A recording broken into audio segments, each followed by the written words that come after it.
బక్రీద్ సందర్భంగా సీఎం కేసీఆర్ ముస్లింలకు శుభాకాంక్షలు తెలిపారు. భక్తికి, త్యాగానికి బక్రీద్ ప్రతీకగా నిలుస్తుందని ఈ పండుగ జీవితంలో ఎదురయ్యే సమస్యలకు వెరవకుండా దేవునిపై విశ్వాసంతో సన్మార్గంలో జీవించాలని మానవులకి గొప్ప సందేశాన్ని ఇస్తుందని పేర్కొన్నారు.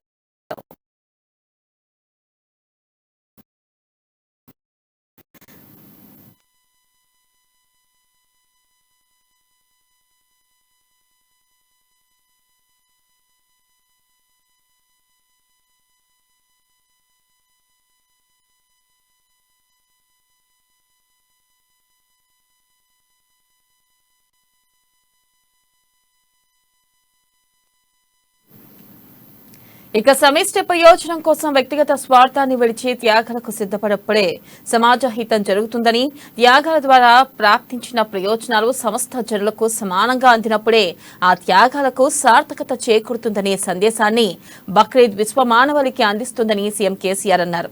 సకల మత విశ్వాలను సంప్రదాయాలను గౌరవిస్తూ తెలంగాణలో పాలన కొనసాగుతుందని పేర్కొన్నారు.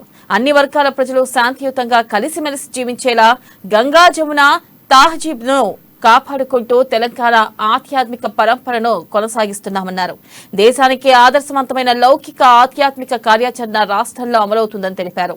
మైనార్టీల అభివృద్ధి, సంక్షేమం కోసం రాష్ట్ర ప్రభుత్వం అనేక పథకాలను విజయవంతంగా అమలు చేస్తుందని వివరించారు.